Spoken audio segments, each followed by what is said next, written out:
नमस्कार विद्यार्थियों, आप सभी का आपके अपने यूट्यूब चैनल मैथ के यार में स्वागत है। हम महत्वपूर्ण प्रश्नों की सीरीज का अध्ययन कर रहे थे। प्रश्नावली 1 और प्रश्नावली 2 का हम पार्ट 1 पार्ट 2 में अध्ययन कर चुके हैं। प्रश्नावली 3 के जो महत्वपूर्ण प्रश्न है उनके पार्ट 3 में अध्ययन करेंगे। पार्ट 3 के अंदर प्रश्नावली 3 के अंदर यहाँ पर सवाल 6 नंबर के आएंगे विद्यार्थियों, और 6 नंबर के सवाल इस प्रकार डिवाइड है कि एक सवाल तो तुम्हारे 4 नंबर का रहेगा और ये 4 नंबर का सवाल ग्राफ में से लिया जाएगा, और बचे दो सवाल है 1 नंबर के आएंगे। ये सवाल बहुत ही छोटे रहेंगे। यहाँ पर ध्यान रखने की बात यह है कि ये सवाल भी कहाँ से लिए जाएंगे तुम्हें बता दिया जाएगा आज विद्यार्थियों। यदि आप वीडियो पूरा देखते हो विद्यार्थियों तो यहाँ पर ग्राफ और 2 नंबर के सवाल जो है कुल मिलाकर 6 नंबर तुम्हारे बिल्कुल सही हो जाएंगे। चलिए चेक करते हैं। तो यहाँ स्टार्ट करते हैं। पहला सवाल, दो चर वाले रैखिक समीकरण का मानक रूप क्या होगा। प्रश्न है विद्यार्थियों, दो चर वाले रैखिक समीकरण का मानक रूप क्या होगा। तो यहां पर लिखेंगे ax plus by plus c बराबर 0। यहां पर ध्यान रहे कि दो चर वाले रैखिक समीकरण का मानक रूप पूछा है, और यदि इसी प्रश्न को दोबारा चेंज करके लिखते हैं, यहां पर लिखते हैं दो चर वाले रैखिक समीकरण युग्म का मानक रूप क्या होगा। अब की बार प्रश्न है दो चर वाले रैखिक समीकरण युग्म का मानक रूप क्या होगा।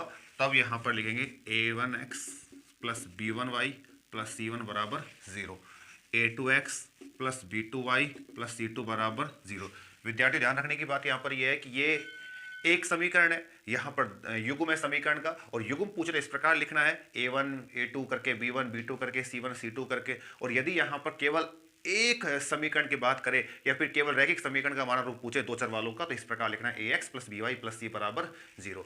अब विद्यार्थी यहां पर लिखेंगे हम अगला प्रश्न, रैखिक समीकरण की घात क्या होगी। क्वेश्चन है कि रैखिक समीकरण की घात क्या होगी। तो यहां पर हम जानते हैं कि रैखिक समीकरण में घात कितनी होती है विद्यार्थियों, 1। रैखिक समीकरण में घात 1 होगी, और प्रश्नावली तीसरी जो है वो रैखिक समीकरण की है, दो चर वाले रैखिक समीकरण। यदि द्विघाती होता तो 2 घात होती, त्रिघाती होता 3 घात होती, लेकिन यहां पर केवल रैखिक समीकरण ही है प्रश्नावली 3 के अंदर। चलिए अगला सवाल करते हैं। अगला क्वेश्चन है यहां पर, दो चर वाले रैखिक समीकरण युग्म को हल करने की कितनी बीजगणितीय विधियां हैं। दो चर वाले रैखिक समीकरण युग्म को हल करने की कितनी बीजगणितीय विधियां हैं। विद्यार्थियों ध्यान रहे यहां पर यदि बीजगणितीय विधियों की बात करेगा तो यहां पर हमेशा आंसर आएगा कौन सा, 3। और यहां पर यह भी ध्यान रहे कि आंसर 3 जो आया है वो क्यों आया है, क्योंकि एक विधि तो है प्रतिस्थापन विधि। नंबर 2 विधि है यहां पर विलोपन विधि, और नंबर 3 विधि है वज्र गुणन विधि। ध्यान रहे विद्यार्थियों कि यदि यहां पर हम देखते हैं कि ये विधियां जो है, इनके अलावा एक विधि और है जिसको हम जानते हैं, और वो विधि है ग्राफीय विधि या आलेखीय विधि। तो यहां पर ध्यान रहे विद्यार्थियों कि ये आलेख विधि अलग विधि है, जबकि ये तीनों बीजगणितीय विधियां हैं। तो बीजगणितीय विधि बोले तो आंसर कितना आएगा, 3, क्योंकि बीजगणितीय क्या ऑप्शन है। यहां पर 3 प्रकार की बीजगणितीय विधियां होती है, प्रतिस्थापन, विलोपन और वज्रगुणन। और यदि ग्राफीय विधि हम ऐड करते हैं तो वहां पर बीजगणितीय के अंदर नहीं आता ग्राफीय विधि। अगर बोलता है कि कितनी हल करने की विधियां हैं तो वहां पर 4 उत्तर लिख दोगे, और यदि बोलता है कितनी बीजगणितीय विधियां हैं तो 3 आंसर लिखोगे। अब अगला प्रश्न करते हैं, इसको साफ कर देते हैं विद्यार्थियों।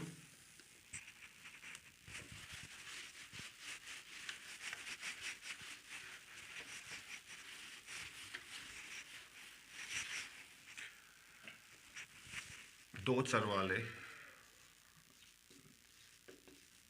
रैखिक समीकरण युग्म a1x b1y प्लस c1 बराबर 0, a2x b2y प्लस c2 बराबर 0 के लिए विद्यार्थी ध्यान रहे कि इस प्रश्न को जो हम हल करने जा रहे हैं, ये प्रश्न में से सवाल हर बार आया है, हर बार इसमें से सवाल उठाया जाता है और ये सवाल इस बार तुम्हारे दोबारा आएगा। हो सकता है कि एक नंबर का केवल एक सवाल पूछे और हो सकता है कि एक एक नंबर के दोनों सवाल इसी में से पूछ ले। पिछली बार एक एक नंबर के दोनों सवाल इसी में से पूछे गए। हम देखेंगे किस प्रकार सवाल आ सकता है, किस प्रकार सूत्र आ सकता है, दोनों का अध्ययन करेंगे। तो यहाँ पर ध्यान रहे विद्यार्थियों, इस प्रकार एक हमको सारणी बनानी छोटी सी, और सारणी में किस प्रकार सवाल पूछते हैं वो बता दिया जाएगा।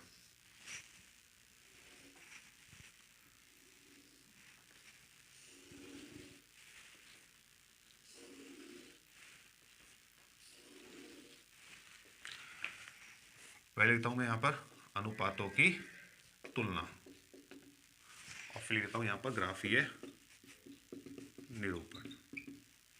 ये लिखता हूं मैं बीजगणितीय निरूपण।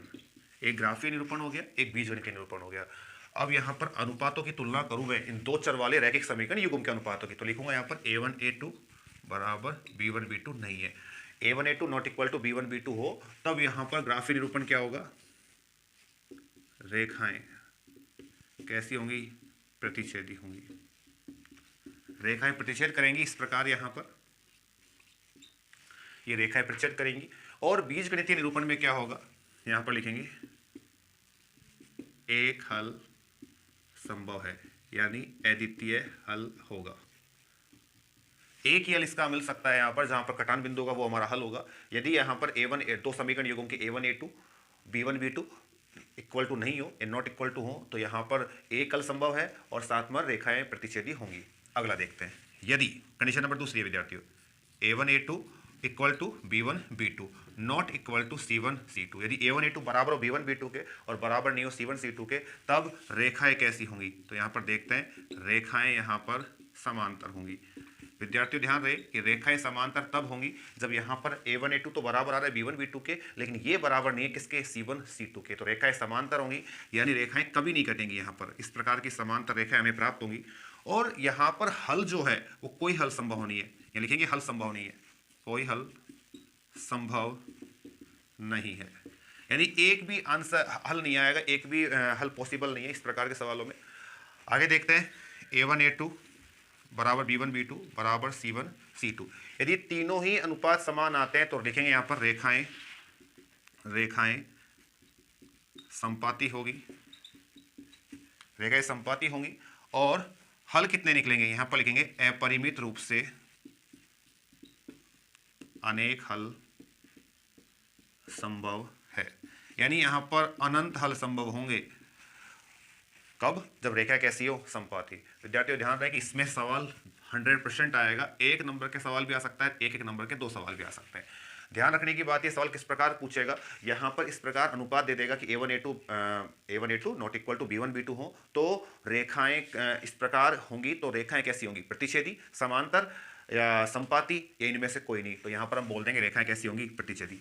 दोबारा रिवर्स से पूछ सकता है, यदि बीजगणितीय रूप में दो समीकरण युग्म का एक हल संभव हो तो उसके अनुपातों को बताइए। तो यहां लिखेंगे a1 a2 not equal to b1 b2, यानी सवाल पूछा जाएगा इसमें से, या वो किसी प्रकार पूछ सकता है। यहां पर ये अनुपात तुलना देकर यहां पर इस प्रकार बीजगणित निरूपण पूछ सकता है, या फिर ग्राफीय निरूपण देकर बीजगणितीय पूछ सकता है, या बीजगणितीय देकर ग्राफीय पूछ सकता है, बीजगणितीय देकर यहां पर अनुपात तुलना पूछ सकता है, किसी प्रकार पूछ सकता है, या फिर इस पर बेस्ड एक सवाल हमको दे सकता है। यहां पर इन अनुपातों के बारे में चर्चा हर बार की है उसने एग्जाम में पिछले सालों में, और साथ में यहां पर इस पर बेसिक सवालों की चर्चा भी की है। तो देखते ही है कि इसमें सवाल किस प्रकार आ सकता है।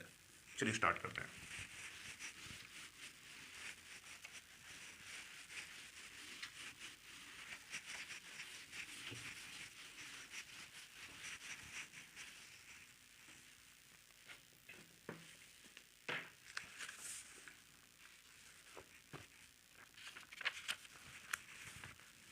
ये बोल रहा है क्वेश्चन, के किस मान के लिए निम्न रैखिक समीकरण के युग्म का कोई हल नहीं है। तो यहाँ पर ध्यान रखना है कि पहले तो क्वेश्चन उतारते हैं, 3x प्लस वाई बराबर 1 और 2x माइनस 1, 2k माइनस 1 है यहाँ पर x plus k minus 1 y बराबर 2k प्लस 1। इस प्रकार सवाल लिखा हुआ है, यहाँ पर बोला हुआ है कि कोई हल नहीं है, तब निकालना है हमें k का मान। तो सबसे पहले लिखेंगे यहाँ पर a1x plus b1y plus c1 बराबर 0, a2x plus b2y plus c2 बराबर 0 से तुलना करने पर। अब तुलना करने के लिए यहाँ पर बराबर क्या होना आवश्यक था, 0, और यहाँ पर 0 नहीं है, तो इस प्रकार इसको लिख सकते हैं यहाँ पर 3x प्लस वाई माइनस का 1 बराबर 0। इसी प्रकार इसको लिखूंगा मैं यहाँ पर इक्वल टू करके यहाँ पर 2k माइनस 1 x प्लस इसी प्रकार k माइनस 1 y। ये प्लस का 2k जो 2k प्लस 1 इसको इधर ले आएंगे, लिख देंगे 2k प्लस 1, लिख पूरा पर किसका रहेगा ये माइनस, बराबर लिख देंगे इसको यहाँ पर 0। इस प्रकार लिखने के बाद जब तुलना की जाएगी, तुलना करने पर क्या होगा, a1 का मान कितना मिलेगा, x के आगे कितना लिखित में यहाँ पर 3। इसी प्रकार b1 का मान कितना रहेगा, कुछ भी लिखा हो नहीं तो क्या माना जाएगा, गुणांक 1। इसी प्रकार c1 का मान कितना है, माइनस का 1।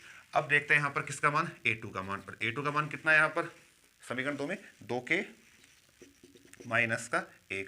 इसी प्रकार यहाँ पे b2 का मान कितना है, k माइनस 1, यहाँ पर लिखित में है। इसके बाद c1 का मान यहाँ पर माइनस का 1 था, तो c2 का मान कितना आएगा, माइनस 2k प्लस 1। ये माइनस का चिन्ह बाहर है, यानी माइनस 2k भी है, माइनस का 1 भी है। अब यहाँ पर इसने बोला ये है कि k के किस मान के लिए निम्न समीकरण युग्म के युग्म का कोई हल नहीं है, तो यहाँ लिखेंगे चूंकि समीकरण युग्म का कोई हल नहीं है।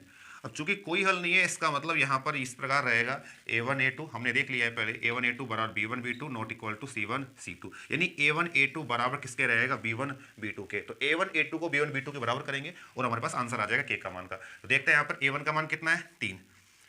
तो लिख देता हूँ इस प्रकार यहाँ पर एक बार, a1 का मान कितना है 3, a2 का मान कितना है 2k माइनस 1। अब आगे b1 का मान कितना है 1 और b2 का मान कितना है k माइनस 1। वज्रगुणन विधि से करते हैं, यहाँ पर किस प्रकार होगा,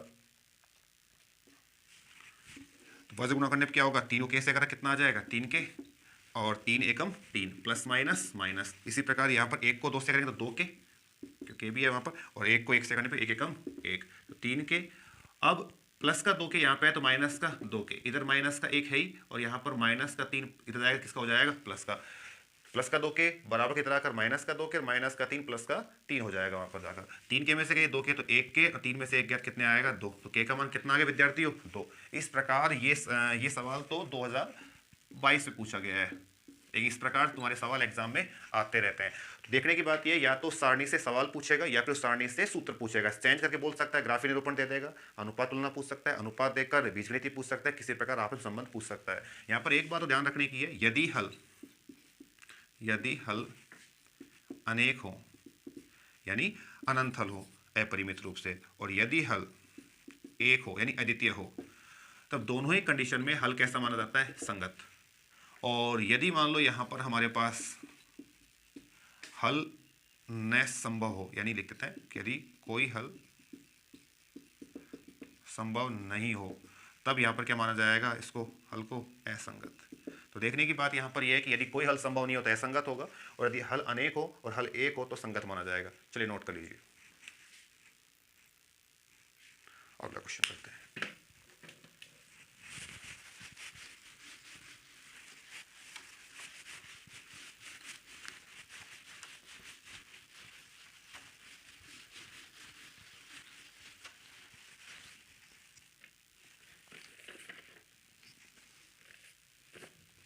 अगला क्वेश्चन ग्राफ का है विद्यार्थी। तो यहाँ पर ध्यान रहे, ग्राफ का सवाल आना अनिवार्य है, क्योंकि ग्राफ का सवाल इसमें 4 नंबर का आएगा, और ग्राफ सरल आएगी, ज़्यादा हार्ड सवाल रहेगा नहीं, क्योंकि 4 नंबर का सवाल है। तो देखते हैं यहाँ पर किस प्रकार होगा। क्वेश्चन है समीकरण x माइनस वाई प्लस का 1 बराबर 0 व 3x प्लस 2y माइनस का 12 बराबर 0 का ग्राफ खींचिए तथा x अक्ष व इन रेखाओं से बने त्रिभुज के निर्देशांक ज्ञात करो। और यहीं पर इसमें ऐड कर देते हैं तथा त्रिभुज को छायांकित करो। यहाँ पर हमने ऐड भी कर दिया कि त्रिभुज को छायांकित भी कर देना है। सबसे पहले सवाल में समीकरण उतार देते हैं। यहाँ पर समीकरण कितने हैं? दो समीकरण है। एक तो है x माइनस वाई प्लस 1 बराबर 0 और एक था 3x प्लस वाई माइनस 12 बराबर 0। यहाँ पर एक तरफ से x का या y का मान निकाले तो देखता हूँ मैं यहाँ पर x बराबर प्लस का एक दूसरी ओर गया तो माइनस का एक और माइनस का y यहाँ पे गया तो प्लस का y। इसी प्रकार यहाँ पर 3x बराबर माइनस के 12 इधर आके प्लस के 12 और प्लस के 2y यहाँ पर आकर माइनस के 2y। यदि यहाँ पे x का मान निकालूंगा तो आएगा 12 माइनस 2y बटे में कितना हो जाएगा 3। ये था हमारे पास समीकरण नंबर 1 और ये हो गया समीकरण नंबर 2। इस प्रकार या तो x का या y का किसी एक का मान निकाल लेना है। मान निकालने के बाद अब इनके कई हल निकालेंगे, 2 या 3 हल निकालने विद्यार्थी। तो यहाँ पर देखता हूँ x y, इसी प्रकार यहाँ पर x और y। तो देखते हैं यहाँ पर y का मान रखे जाऊंगा, x का मान मिल जाएगा मुझे। लिखता हूँ y बराबर 0 लेता हूँ, क्या होगा x बराबर कितना आ जाएगा माइनस का 1 प्लस 0, यानी x बराबर कितना आ जाएगा माइनस का 1। x का मान माइनस का 1 और y का मान कितना मिला 0।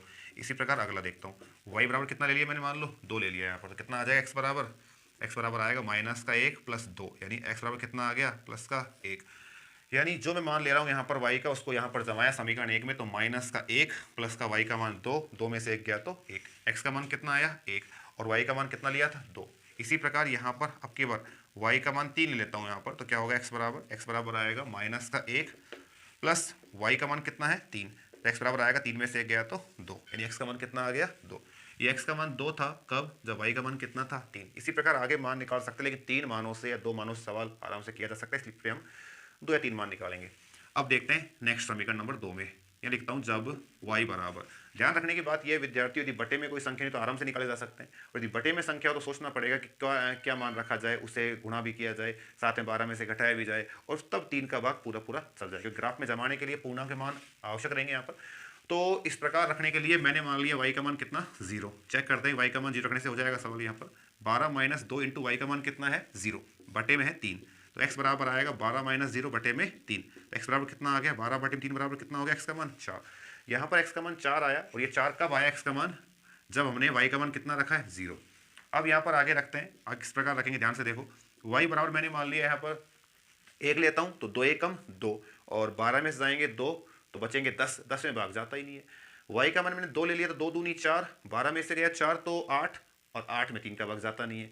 3 लेता हूँ 3 से हो जाएगा कैसे, 2 तिया 6, 12 में से जाएंगे 6 तो कितना बचेगा 6, और 6 में 3 का भाग जाता है आराम से। तो यहाँ लिख देता हूँ y का मान कितना ले लेता हूँ यहाँ पर मैं, यहाँ लेता हूँ मैं y का मान 3। चेक करते हैं यहाँ पे y का मान 3 से क्या होगा, x बराबर 12 माइनस 2 इंटू y का मान कितना है 3, बटे में कितना है हमारे पास यहाँ पर 3, तो x बराबर आ जाएगा 12 माइनस 2 3 6 बटे में 3, 12 में से गए 6 तो कितने आएंगे 6, और 6 में 3 का भाग कितनी बार जा रहा है 2 बार, यानी x का मान कितना आ गया 2।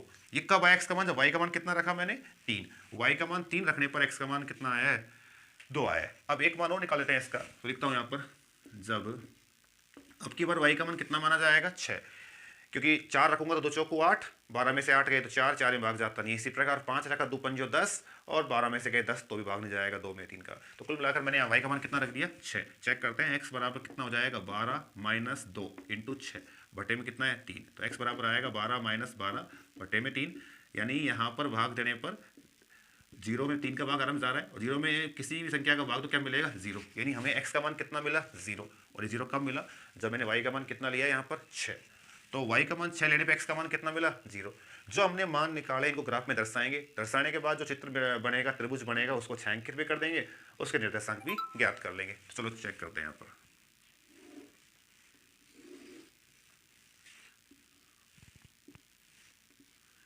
ये हमारा मूल बिंदु हो गया है 0,0, और ये x अक्ष हो गया, ये माइनस की ओर मान है, इधर प्लस की ओर मान है। इसी प्रकार यहाँ पे y अक्ष है, ऊपर माइनस ये प्लस के है, नीचे माइनस के है, और चूंकि धनात्मक मान इधर है x के, तो लिख देते हैं 1 2 3 4 5 6 7 8। इस प्रकार तुम्हारे पास ग्राफ में मान दिखाई देंगे तुम्हें। जो लाइनें हैं, चौखाने हैं, जो मतलब तुम्हारे पास ब्लैंक्स बने हैं, उनमें तुम यहाँ जमा दोगे 1 2 3 4 करके ऐसे। इसी प्रकार इधर किसका मान रख देंगे माइनस का 1, माइनस के 2, माइनस के 3, माइनस के 4, इसी प्रकार माइनस के 5, माइनस के 6, माइनस के 7, माइनस के 8। इस प्रकार नीचे लिख दूंगा यहाँ पर x में y एक्स पे माइनस का 1, माइनस के 2, माइनस के 3, माइनस के 4, माइनस के 5, माइनस के 6, माइनस के 7, माइनस के 8। इसी प्रकार ऊपर धनात्मक 1 2 3 4 5 6 7 8 9 और ये 10 11 ऐसे जमा दिए। जमाने के बाद विद्यार्थी यहाँ पर देखता हूँ कोई एक समीकरण उठाऊंगा, एक समीकरण में से मान देके जाऊंगा, यहाँ जमाए जाऊंगा, एक समीकरण से एक लाइन खींचनी है, रेखा खींचनी है, इसके बाद समीकरण दूसरा उठाऊंगा। x का मान कितना है समीकरण में? माइनस का 1, ये रहा माइनस का 1 x अक्ष पर। y का मान कितना है? 0, यानी न मुझे ऊपर जाना है न मुझे नीचे जाना है, कुछ भी नहीं करना है, यहीं पर छोड़ देना है। x का मान यहाँ पर माइनस का 1 है, y का मान x अक्ष पे क्या होता है? 0। आगे देखते हैं यहाँ पर x का मान कितना चाहिए? 1, x का मान 1 ये रहा, y का मान कितना आना चाहिए? 2, तो y का मान 2, थोड़ा सा ऊपर जाऊंगा हल्का सा, 1 और 1 2, ऊपर जाऊंगा तो y का मान धनात्मक मिलेगा और नीचे जाऊंगा तो ऋणात्मक आ जाएगा, माइनस का आ जाएगा। अब देखते हैं अगला, x का मान कितना है? 2, 1 और 1 2, यानी धनात्मक में, प्लस में, पॉजिटिव में जा रहे हैं यहाँ पर। और y का मान कितना है? 3, y का मान 3 ही पॉजिटिव तो ऊपर जाएंगे, प्लस का 1, प्लस के 2 और प्लस के 3, यानी इस प्रकार जमा दूंगा मैं यहाँ पर, और इन तीनों को मिला देना है इस प्रकार से, ऐसे कुछ। और मिलाने के बाद में कहीं भी एक जगह रेखा का समीकरण डाल देना ताकि पता रहे रेखा कौन सी थी। ये थी रेखा हमारे पास x माइनस वाई प्लस 1 बराबर 0। इसी प्रकार दूसरे में करते हैं। यहाँ पर दूसरा था x का मान कितना? 4, x का मान 4 है और y का मान कितना है? 0, यानी यहाँ पे न ऊपर या नीचे x अक्ष पे रहेगा मान। इसके बाद में बोलता है x का मान कितना? 2, x का मान 2 ये रहा, और y का मान कितना है? 3, y का मान 3 दोबारा ये रहा। तो यहाँ पर इसी प्रकार इसी बिंदु पे दोबारा मिला तो मैं यहाँ पे 2 बार गोला निकाल दूंगा ताकि पता रहे कि इस पे 2 बिंदु आए थे। आगे देखते हैं x का मान कितना है? 0, x का मान 0, तो यहाँ पे y अक्ष पे होगा, और y का मान कितना है? 6, प्लस के 6 है शायद, ठीक है, प्लस का 1, प्लस के 2, प्लस के 3, प्लस के 4, प्लस के 5, प्लस के 6, तो देता हूँ प्लस के 6। अब इनको मिलाते हैं यहाँ पर,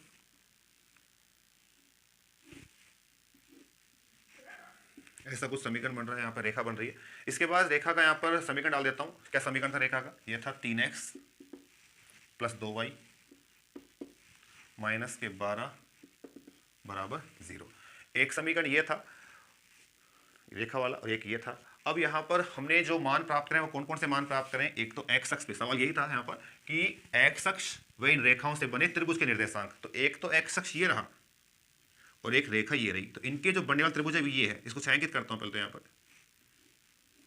ये वाली रेखा थी, इस प्रकार मैंने छायांकित कर दिया, त्रिभुज ये बन गया। अब त्रिभुज के जो निर्देशांक है वो यहाँ पर एक तो ये रहा, इसका मैंने क्या मान निकाला था? 2,3, और इसका कितना मान है? x अक्ष पे है तो y का मान तो कितना होगा? 0, और x का मान कितना था? 4। ये भी x अक्ष पे है तो y का मान तो कितना रहेगा? 0, और x का मान कितना है? माइनस का 1। तो यह लिख देता हूँ मैं नीचे आंसर में, यह लिख देता हूँ ऊपर। अतः है x अक्ष व रेखाओं से बने त्रिभुज का के निर्देशांक, और त्रिभुज के जो निर्देशांक है वो यहाँ पर ले देता हूँ मैं। यहाँ पर एक बिंदु डाल देता हूँ, इसको a नाम दे देता हूँ, इसको नाम b दे देता हूँ, इसको नाम c दे देता हूँ, और दे देता हूँ यहाँ पर a बराबर कितना? 2,3। इसी प्रकार b का मान कितना आया? b का आया था माइनस का 1,0। इसी प्रकार c का कितना आया था? 4,0। तो ये हमारे पास 3 बिंदु आ गए हैं। और आगे हल करना चाहो तो क्या लिखोगे? रेखाएं किस प्रकार की है? प्रतिच्छेदी। लिख दो यहाँ पर, रेखाएं जो हैं प्रतिच्छेदी है, रेखाएं प्रतिच्छेदी है, हल संगत है, वह एक हल संभव है। ये मान जो है जो तुमने लिखा है, अब ये सारा काम करोगे कहाँ पर? जहाँ पर तुमने सवाल किया है, इन कॉपी के अंदर। इसके बाद इसमें ग्राफ के अंदर पैमाना डाल दो और पैमाना लिख दो, x अक्ष पर एक बड़ा खाना बराबर 1 इकाई या 1 सेंटीमीटर। इसी प्रकार y अक्ष पे एक बड़ा खाना बराबर, यहाँ भी क्या लिखना है? 1 इकाई। तो ये था तुम्हारे पास सवाल, और ग्राफी निरूपण यहाँ पर इस प्रकार रहेगा। ध्यान रखने की बात ये है विद्यार्थियों, सवाल 4 नंबर का है तो तुमसे यहाँ पर ज़्यादा बड़ा सवाल करवाएगा नहीं। बस ध्यान रखने का पॉइंट ये है कि किस प्रकार हमको बिंदु निकालने हैं। बिंदुओं से मान निकालने के बाद यदि यहाँ पर तुम्हारे पास 3 बिंदु नहीं निकल पा रहे हो तो केवल 2 बिंदु से सवाल किया जा सकता है, लेकिन 3 बिंदु से सवाल गलत होने के चांस कम हो जाएंगे। यहाँ पर इस प्रकार जमाओगे। अधिकतर सवालों में अब तक ये पाया गया कि रेखाएं कैसी होंगी। यहाँ पर सवाल जो देता है वो रेखाएं यहाँ पर प्रतिच्छेदी टाइप की होंगी, यानी प्रतिच्छेदी रेखा देता है वो। यहाँ पर समांतर रेखाएं देने के चांस कम है, इसी प्रकार समपा देने के चांस कम है। तो ध्यान रहे कि यहाँ पर रेखाएं प्रतिच्छेदी होंगी। यदि तुम्हारे पास सवाल में यहाँ पर समांतर, तो एक बार और चेक कर लेना, हो सकता है कि यहाँ पर रेखाएं प्रतिच्छेदी हो, क्योंकि अब तक इस प्रकार सवाल दिए गए हैं। तो ये थे हमारे प्रश्नावली 3 के महत्वपूर्ण सवाल, नोट कर लीजिए। तो विद्यार्थी प्रश्नावली 3 के बाद कल हम अध्ययन करेंगे प्रश्नावली 4 के महत्वपूर्ण सवालों का। और प्रश्नावली 3 के जो महत्वपूर्ण सवाल है इनमें ध्यान रहे कि एक सारणी जो थी वो इंपॉर्टेंट है, जो मैंने लिखवाई थी, अभी नोट करवाई थी। और एक सवाल ग्राफ का आने वाला है। ग्राफ का सवाल सिंपल से किताब के सवाल किए जा सकते हैं। समांतर और संपाती वाले सवाल थोड़े कम इंपॉर्टेंट है, ज़्यादा इंपॉर्टेंट प्रतिच्छेदी वाले हैं। और यहाँ पर ध्यान रखने की बात यह कि 4 नंबर का सवाल है, तो इसलिए तुमको समीकरण खुद बना के देगा। और यदि मान लो समीकरण बना के नहीं देता तो एक आध सवाल की प्रैक्टिस भी कर लेना, ताकि समीकरण बनाने भी हमें आने चाहिए। धन्यवाद।